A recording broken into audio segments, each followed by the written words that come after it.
Hello, everyone. Your professor is here, and I want to introduce you to our class, History of Christianity, Early to Medieval.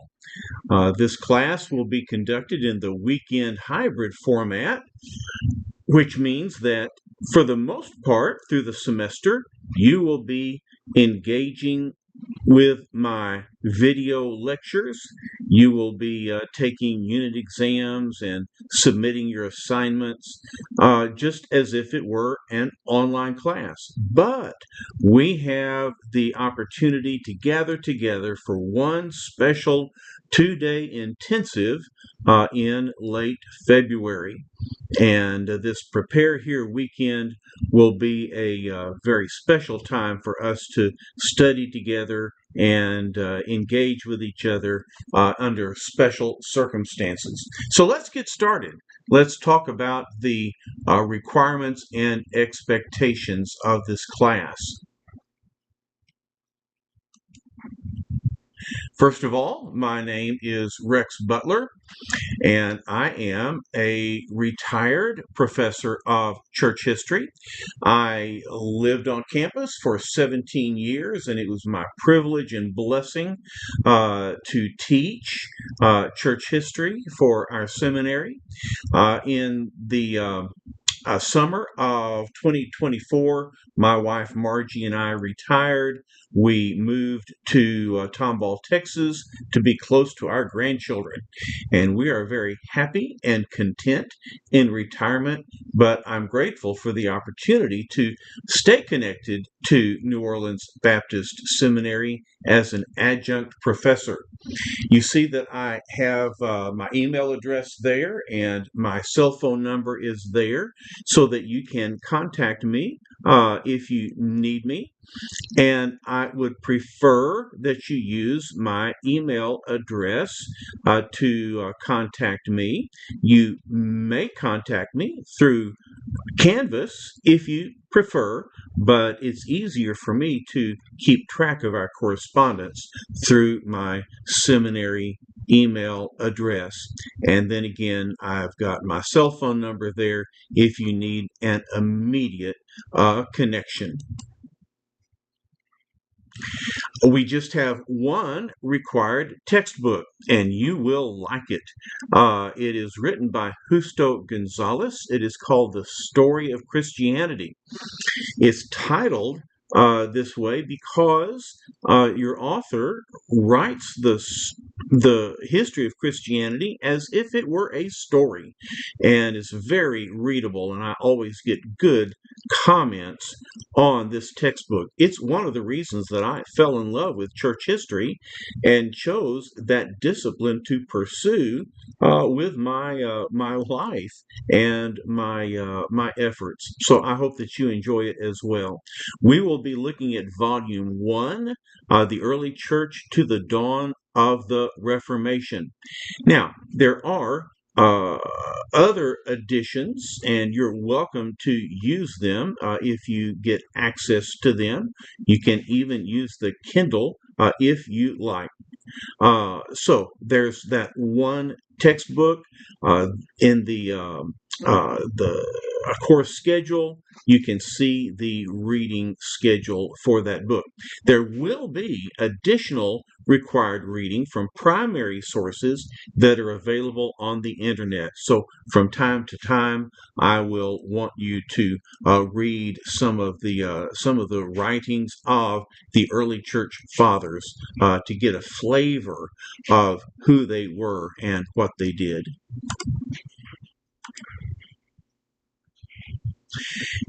We will be using the Canvas learning platform, so you will need to go online to your Canvas account. You will be automatically enrolled in this class prior to the beginning of our class time, which is Tuesday, January the 20th.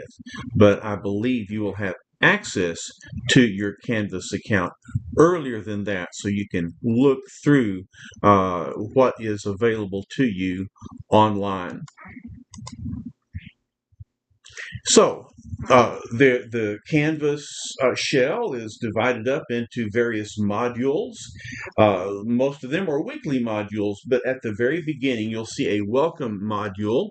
You'll get to hear a welcome from Dr. Du, our president. You'll find this video, a welcome from your professor, and an explanation of your syllabus. There's also the syllabus and course schedule there, and you will need to print this out or make it readily available so you can keep track of your weekly requirements. There are a number of other course resources that are available under this module. All right, the first thing I would like for you to do is to introduce yourself. There is a place where you can go and tell me and tell your fellow students about yourself. Things that I like to hear is, where do you live? What do you do when you're not a student? Tell me about the degree that you're pursuing, and what are your ministry goals? And then if you have a job or a ministry right now, please include that.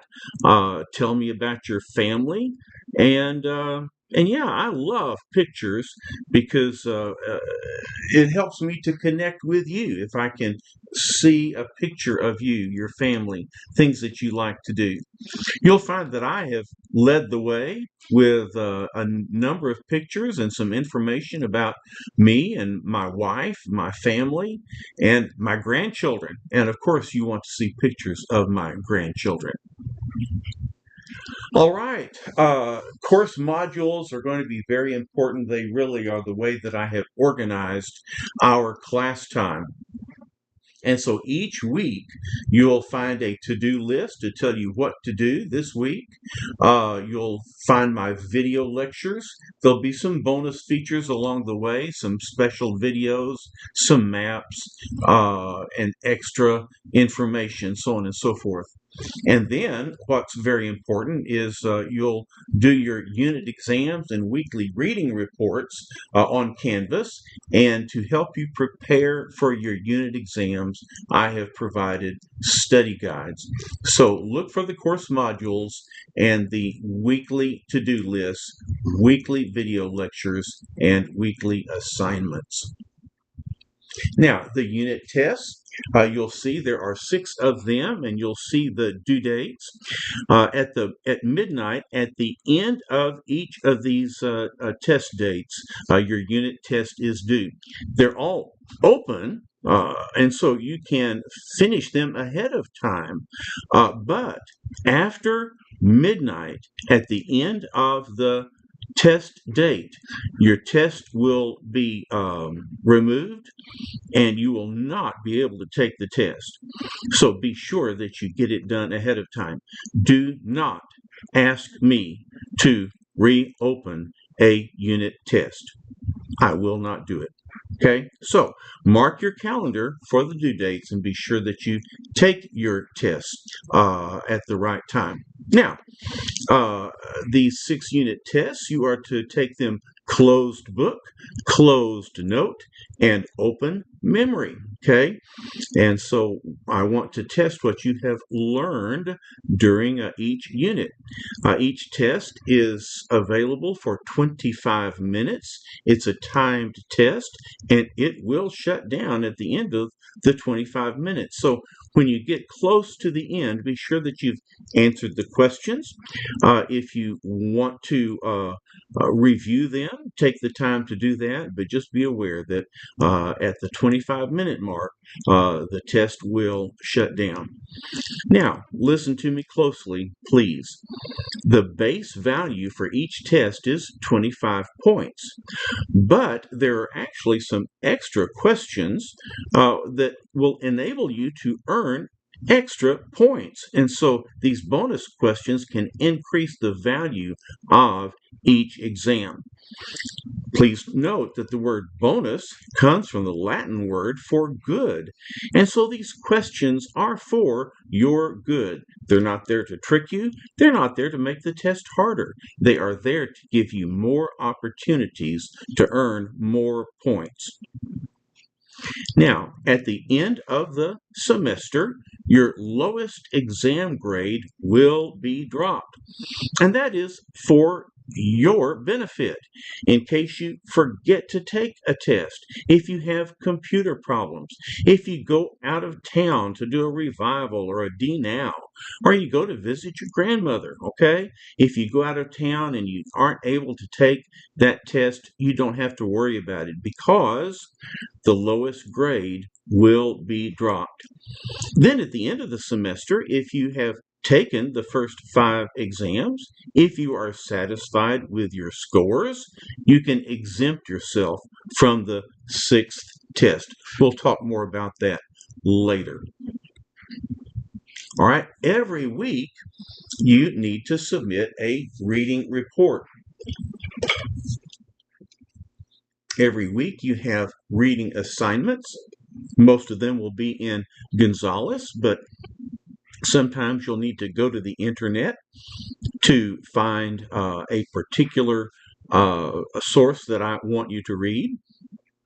But you will estimate the percentage of the reading that you completed each week. The easiest way to compute this is to read everything, and then that's a very easy 100%. That's worth 2.5 points. Now, if you didn't quite read everything, well, then that's only 80% or 2 points. Maybe a little over half, that's 60%, 1.5 points, and so on. You'll estimate the percentage of your reading in 20% increments. Please do the reading that I assign. I cannot teach you everything that I want you to know through these video lectures, and so that's why I want you to do some reading in your textbook and on the internet. Now, at the end of the semester, you will have an opportunity to submit a bonus reading report, and that will award you 5 bonus points if you complete all of the assigned reading. This is all or nothing. Either you read it all or you don't read it all. But if you do read it all, by May the 4th, you can get 5 bonus points. The reading schedule is included in the syllabus as part of the course schedule, and so follow along. Now, you have 2 written assignments. They are both book reviews. The first book review is a review of a biography. In your syllabus, at the end, there's a bibliography. It's divided up between a list of biographies and a list of books about a movement or event. And so the first book will be about a biography. There'll be various subjects of your biography. Could be John Chrysostom, Hildegard of Bingen, or others that you will find interesting. Now, other books are allowed, but you must ask my permission. Otherwise, if you select one of the books listed in the syllabus, you don't need my permission, don't need to tell me, you just go for it. Read it, review it, and submit it. The book review of the biography is due on February 23rd. So that's just a few weeks away, so you need to get to work on this assignment quickly. The second book review will be a book about a movement or an event. In one case, it could be Christian women. In the other, it could be the story of the Council of Nicaea. There are many other options on your bibliography, and you'll read that book and review it. And that second book review is due on April the 6th. Now, each book review should be between 6 to 8 double-spaced typewritten pages. Now, those 6 to 8 pages do not include the cover page or any bibliography that you might want to include. Bibliography at the end is not required at all because you'll write the bibliographical entry of the book you're reviewing at the top of the first text page of the review. So that's all the bibliographical entry that you need. All right, after you have included that line, well, then the very first paragraph will be a brief biographical sketch of the author. And I do mean brief. I don't want you to give a lot of time and space to the biography, but I feel like you need to know who is the author, where did he or she study, teach, work, perhaps what church influences that author, so that you can understand the bias with which that author approaches the work. Most of your book review will be spent on the summary of the contents of the entire book, and I will be looking for you to include every chapter or every part. I want to know that you read the entire book, not that you just looked at the chapter titles or just brief summaries. I want to be able to recognize that you read the book, and yet you have just a few pages in which to summarize it. So be alert to the requirements and expectations of the book review. Finally, at the end of your book review, you need a heading that says application point or points. And I want you to apply what you learned about this person's life or what you learned about this movement or event.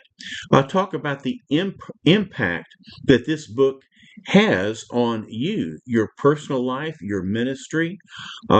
Is there a sermon illustration that you found there?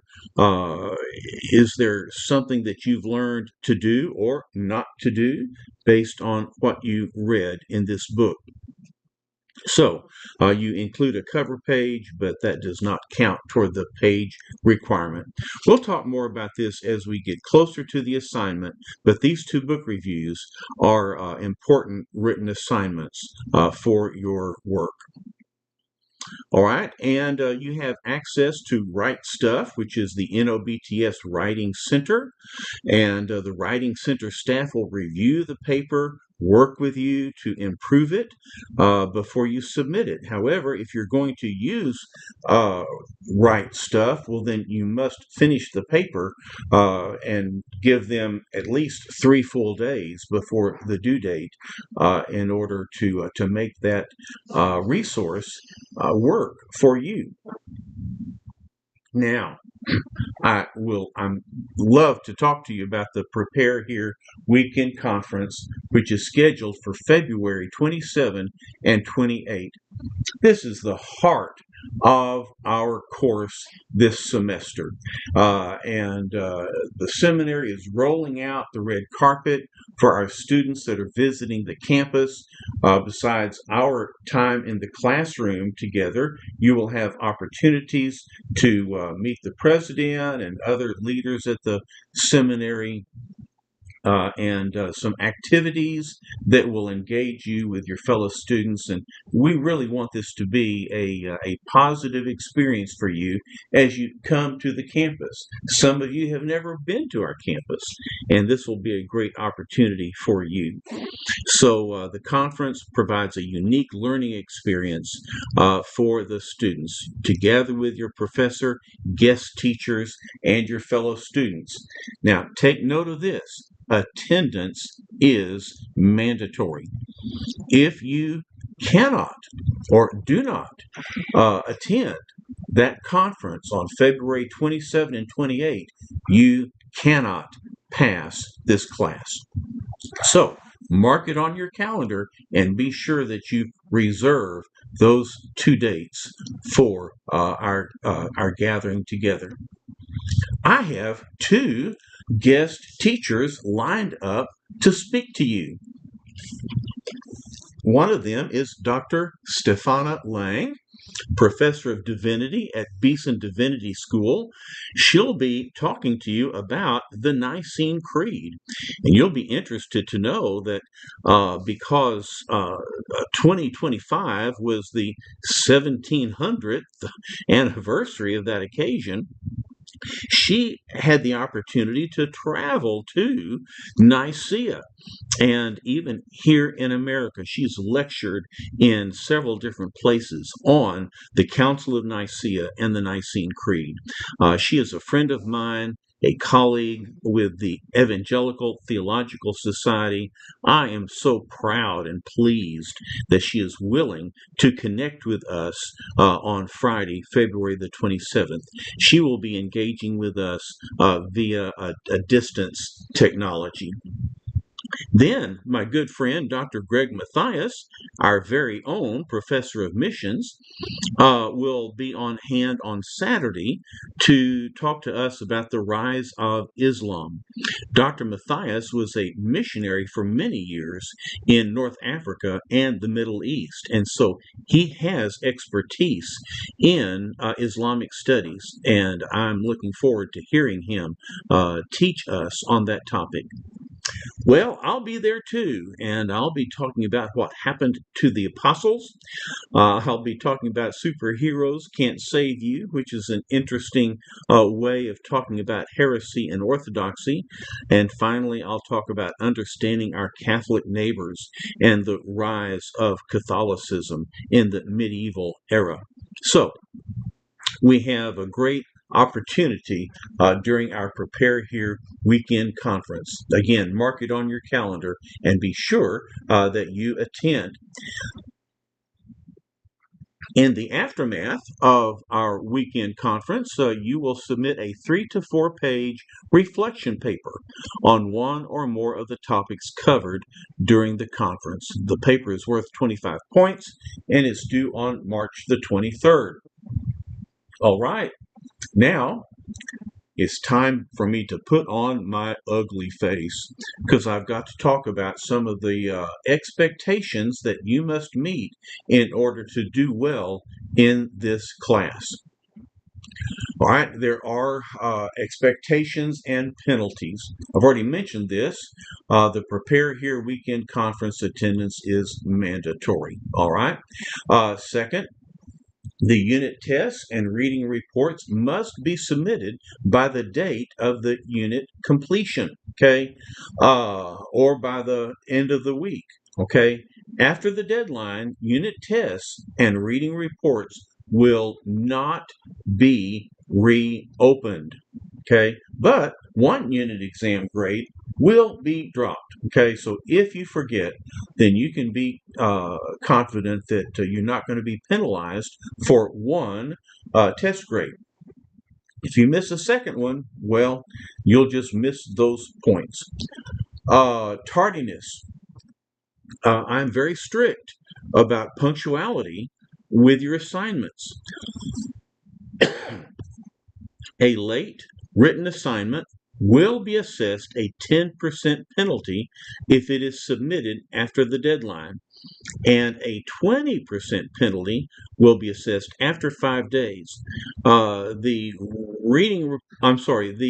book reviews are worth 60 points, and so you'll lose 6 points or even 12 points right off the top if you are late.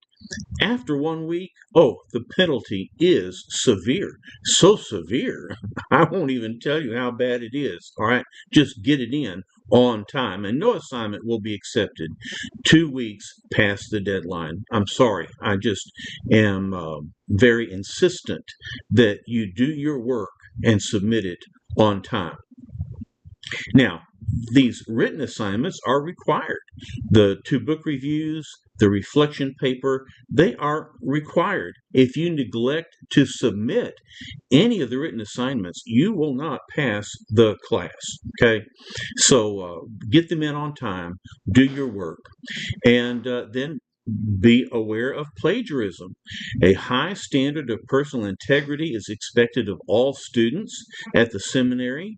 Any infraction of plagiarism or the use of artificial intelligence in composing your work will be reported to the Dean of Students for further action. Okay, and so plagiarism, uh, artificial intelligence, these are serious infractions that would cause you to fail the assignment, even fail the class. So be sure that you hold to a high standard of personal integrity in your work.